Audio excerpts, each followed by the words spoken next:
나도 안면인식 장애일까? 성공한 과학 기자에게 닥친 특별한 위기.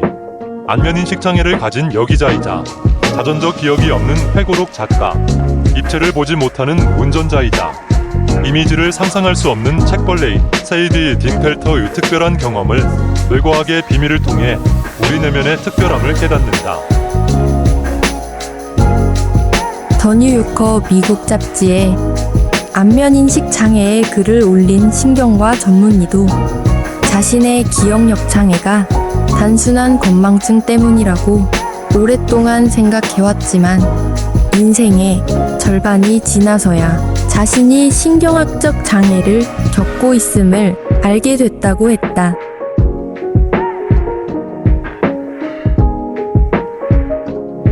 그리고 나에게도 안면인식 장애를 의심할 사건이 생겼다.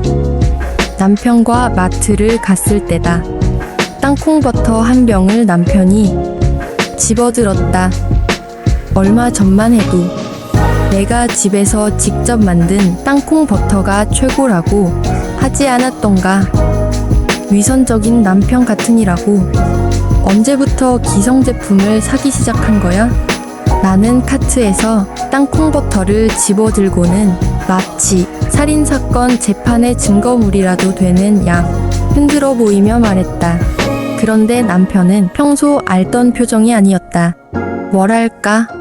두려움 같은 거라고 해야 할까? 그때 Oh my God. 정말 이상한 일이 벌어졌다. 그의 얼굴이 약간씩 흔들리면서 용수철처럼 불안정해 보이기 시작했다. 그 순간 나는 이 남자가 내 남편이 아니라는 것을 깨달았다. 이렇게 끔찍한 착각을 하다니. 도망치다시피 나오다가 계산대에 있는 남편을 발견했다. 얼굴 인식 불능 환자들은 얼굴이 어느 방향으로 돌아가 있든 얼마나 멀리 떨어져 있든 심지어 거꾸로 있어도 그들은 얼굴의 같은 부분에서 왜곡을 인식한다. 지형 인식 불능이 안면 인식 장애와 함께 나타날 확률은 약 29%다. 신경 발달 장애는 쥐와 같다. 한 마리가 눈에 띄면 보이지 않는 수십 마리가 있다는 뜻이다. 예를 들면 안면 인식 장애를 가졌던 세계적인 판화 예술가 척 클로즈는 난독증도 있었다. 일반적으로 안면 인식 장애를 가진 사람들이 얼굴을 어떻게 보는지 알고 싶다면 사진을 거꾸로 돌려보면 된다. 얼굴의 특징은 여전히 선명하게 남아있지만 정방향일 때처럼 한데 어우러져 보이지는 않을 것이다. 심지어 쉽게 알아볼 수 있는 유명인도 거꾸로 뒤집어 보면 알아보기 어려울 수 있다. 안면인식장애 페이스북 그룹에 가입해 실제로 고통받는 많은 사람의 이야기를 접할 수 있었다.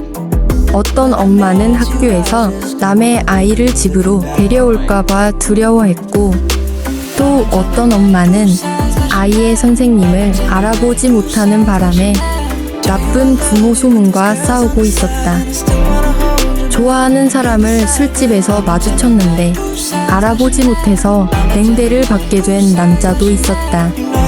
또 휴대전화를 도난당한 한 여성은 용의자 중에서 도둑을 지목하지 못해 지역의 웃음거리가 되고 말았다. 내가 어느 날 버스를 탔는데 더욱이 사랑스러운 아이를 바라보다가 기괴할 정도로 큰 그 아이의 눈에 깜짝 놀라는 나 자신을 발견하고 나서야 문제는 그들이 아니라 내게 있다는 사실을 깨달았다. 그것이 문제로다. 어떤 단어 하나를 반복해서 말하다 보면 점점 이상하게 들리는 경험을 해본 적이 있는가? 내게 바로 그런 일이 일어나고 있는 것 같았다. 얼굴 인식 훈련하느라 종일 사람들의 얼굴을 순서대로 나열하는 테스트를 하다 보니 이제는 모든 얼굴이 이상해 보였다. 집에 가는 길 불안하기는 했지만 적어도 내 곁에 있는 승객들이 그들의 반려견 얼굴로 바뀌진 않았으니 다행이었다. 그런데 정말 사람들의 얼굴이 이상하게 생겼을까? 한참 동안 인터넷 검색에 빠져 내가 얻어낸 답은 그렇다였다. 얼굴은 이상하다. 모두 다르다는 점에서 그러하다. 저녁에 남편과 식사를 하면서 힘들었던 하루를 이야기했다. 얼굴을 기억하지 못하는 문제. 그리고 어쩌면 사람을 기억하지 못하는 문제가 내 성격이 결함이 아니라 시각 처리 시스템의 특성 때문이라는 사실을 알게 되어 안도감이 들기도 했지만 내 뇌의 끝은 어디고 나는 어디서부터 시작되는 걸까? 불안했다. 남편은 이렇게 말했다. 만약 당신이 오로지 물질이 문제라고 생각했다면 이 일로 엄청난 통찰을 얻을 수 있을 거야. 그렇다고 당신의 영혼이 이 결핍에 맞서 싸우고 있었던 건 아니잖아. 이 모든 건 같은 거고 모두가 당신 자신이야. 당신은 당신의 뇌에서 비롯된 결과물이야. 좋은 지적이기는 했지만 난 더 혼란스럽기만 했다. 나는 신경학적 장애를 가진 걸까? 내가 그 신경학적 장애 자체인 걸까? 아니면 둘 다 같은 걸까?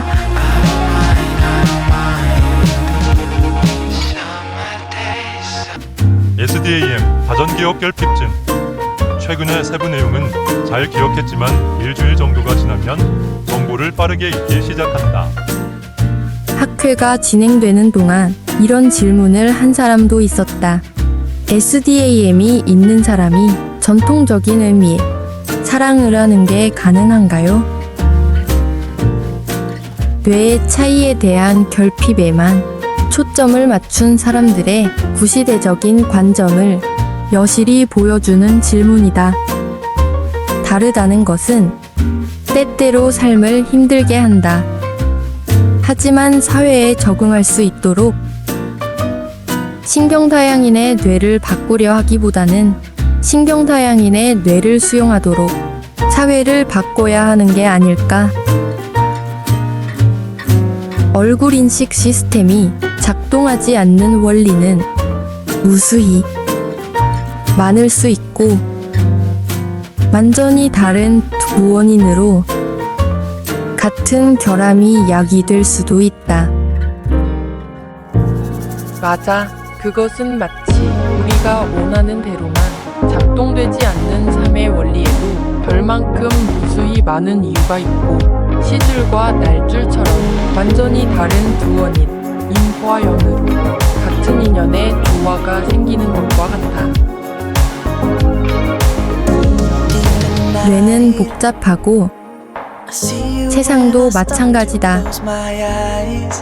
우리가 알고 있다고 생각하는 모든 것은 언제든 바뀔 수 있다. 나는 안면인식 장애를 가졌다는 사실을 알게 된 후 상대방이 누군지 아는 척하는 일을 그만두었는데 흥미롭게도 그 덕분에 남들이 하는 헛소리를 더 잘 파악할 수 있게 됐다. 다르게 보면 다르게 생각하게 된다. 그리스어에서 원래 아그노시아는 알지 못한다는 뜻인데 모두가 아그노시아에 조금만 더 호의적으로 군다면 세상은 훨씬 더 살만한 곳이 될 거다. 그러니 아는 척 좀 그냥 하자. 내가 모른다는 걸 인정하는 것은 결국 그것을 알아가기 위한 첫걸음이다.